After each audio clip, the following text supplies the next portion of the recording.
بسم اللہ الرحمن الرحیم۔ آج ہم یہ پڑھیں گے مرکبات میں ملے ہوئے حروف کی شکلیں، مطلب ایک حروف ہے اس کے ساتھ دوسرا حروف ملنے سے وہ کیسے ہم اس کو پہچانیں گے، اس کی شکلیں پہچاننا ہے، تو وہی آج ہم پڑھ رہے ہیں۔ الف، الف، اب الف کے ساتھ دیکھیے با، تا، جیم، دال، عین، فا۔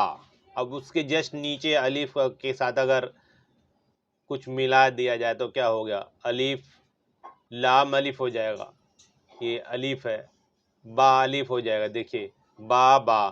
یہ لکھنے کا جو شکلیں ہیں الگ الگ، جب آگے ہم پڑھیں گے تو یہ اس طرح کا با بنے گا، جیسے با اس طرح بھی بنے گا۔ تو اب یہ الف کے ایک دو شکل الف الف اس طرح کا بھی بنے گا، باقی دو شکلیں با۔ تا کی تین شکلیں تا، یعنی اس طرح کا تا ہمیں آگے ملے گا، تو ہمیں یہاں پہ پہچان کرنا ہے۔ جیم، یہ دیکھیے جیم پورا ایسے ہے، لیکن جب یہ ہم آگے پڑھیں گے دوسری حروف کے ساتھ جڑ مل کے تو یہ آدھا جیم ہوگا بس، تو یہ ہمیں پہچاننا ایسے ہوگا۔ دال ایسے ملے گا ہمیں آگے چل کے۔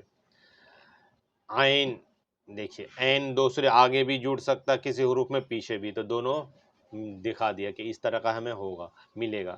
فا اس طرح ملیں گے ہمیں۔ قاف، لام، میم، نون، ہا، حمزہ، یا۔ اب یہ قاف کی دو شکلیں دیکھیں، قاف ایسے بھی ملے گا اور اس طرح کا جڑا ہوا بھی ملے گا ہمیں۔ لام ایسے بھی ہوگا اور لام کی دو شکلیں یہاں پہ۔ میم کی دو شکلیں۔ نون کی دو شکل دیکھیں، نون ایسے بھی بنے گا ایسے بھی بنے گا، آگے چل کے ہم جب پڑھیں گے سب سیکھیں گے۔ ہا کی تین شکلیں، یہ بھی ہا ہے، یہ بھی، لیکن آگے جب پڑھیں گے تو اس میں سیکھیں گے اور ہمیں پڑھنے میں ملے گا۔ حمزہ میں حمزہ کی دو شکلیں، اس طرح سے بھی ہے گا، اس میں یا یہ بھی اس کے ملتے ہیں۔ تو یہ ہم نے آج پہچان کیا مرکبات میں ملے ہوئے حروف کی شکلیں۔ تو مجھے امید ہے کہ آپ اس ویڈیو سے کافی کچھ سیکھے ہیں، اور چینل میں آئے ہیں، چینل کو لائک سبسکرائب ضرور کر لیں۔ ملتے ہیں اگلے ویڈیو میں، اللہ حافظ۔